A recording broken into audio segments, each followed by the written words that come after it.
এখন আর কেউ নাই, বাইরে কেউ নাই, পুরোপুরি নিয়ন্ত্রণে। যদি কেউ আসতে চাই সমস্যা নাই, আমরা আছি, ওরা সাথে সাথে সাইজ হবে। এবার কোনো কথা নাই, এবার হচ্ছে আসার সাথে সাথে সাইজ হবে, সে যেই আসে। আমরা দেখছি উত্তেজনাকর পরিস্থিতি।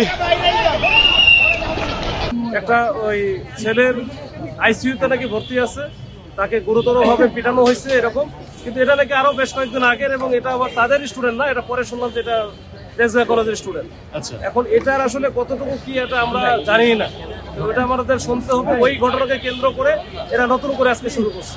ঢাকা কলেজ আসছিল যখন ওদের বাস ভাঙচুর করছে, ঢাকা কলেজকে আমরা বুঝে শুনে পাঠিয়ে দিচ্ছি।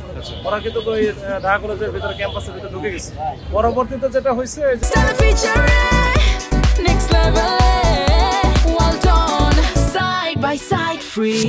আইডিয়াল কলেজের যারা উচ্ছৃঙ্খল ছেলেপেলে ছিল, এরা কিন্তু পুলিশের সাথে আবার এসে মারামারিতে লিপ্ত হয়। তো ইট পাটকেল মারছে, আমাদের পুলিশের বেশ কিছু আহত হয়েছে। তো পুলিশও বাদ বাকি পরে যেটা করছে, ওই যে টিয়ার শেল মারছে, মারার পরে একটা পর্যায়ে আমিও এসে ওদের সাথে ভিতরে আমি গেছিলাম। যাওয়ার পরে ওদের সাথে কথা বলেছি যে ওদের আসলে সমস্যাটা কি, ওদের কি হয়েছে। যাক, ওদের অনেক রাগ অভিমান আছে, এটা শুনে আসলাম। তো তাদের বিষয়গুলো না আমরা গুরুত্বের সাথে দেখতেছি, যে তারা যেন নিরাপদে স্কুলে আসতে পারে বা কলেজে আসতে পারে, কলেজ থেকে বা নিরাপদে বাড়ি ফিরতে পারে, সেইটার জন্য আমাদের প্রচেষ্টা সবসময় ছিল, এখনো আছে। কিন্তু তার বোঝানোর পরে এরপরে আমরা চলে আসি যে আজকে তো মোটামুটি শেষ।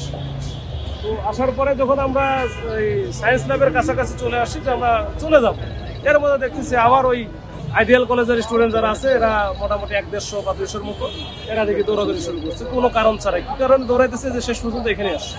এখানে এসে আমাদের পোলাপান যেটা আছে, ওই যে কোর্সেরা, ওদেরকে এখানে ডিসপাস করে দিচ্ছে। এরা এখান থেকে চলে গেছে বিভিন্ন দিকে। গ্রেপ্তার হয়েছে কেউ? না, গ্রেপ্তার কিছু আমরা ধরে ফেলছিলাম, কিন্তু পরে স্টুডেন্ট বলে আমরা আর কোনো কিছু করি নাই, আমরা রিক্সাতে উঠে দিয়ে ওদের বাসায় পাঠিয়ে দিচ্ছি। আহত কেমন হয়েছে আপনাদের, বা ওদের কি হয়েছে কিনা? আমরা এখন ওদের কথা আমরা ওইভাবে জানি না, ওটা পরে হয়তো বুঝতে পারবো। আমাদের 5-7 জন ফোর্স আহত হয়েছে, যেটা হচ্ছে ইট লেগে ইট বা ধারালো ইট। এখন আর কেউ নাই, বাইরে কেউ নাই, পুরোপুরি নিয়ন্ত্রণে। যদি কেউ আসতে চাই সমস্যা নাই, আমরা আছি, ওরা সাথে সাথে সাইজ হবে। আমরা অবস্থান করছি। এবার কোনো কথা নাই, এবার হচ্ছে আসার সাথে সাথে সাইজ হবে, সে যেই আসে। এত আমরা অনেক টলারেট করছি, আর টলারেট করবো না একবারে। যে এই দিনই দুপুরে একেবারে যে এখন পুরা লোকজন, এই যে যানবাহন চলতেছে, মানুষজন চলাচল করতেছে, এর মধ্যে এরা লাঠি নিয়ে শোডাউন দিবে, মারামারি করবে, এটা আমরা রড নিয়ে আসছিল। এইটা আমরা যেখানেই পাবো সেখানেই মোটামুটি ওখানে সাইজ হবে, ধরবো, মামলা দেবো, শেষ।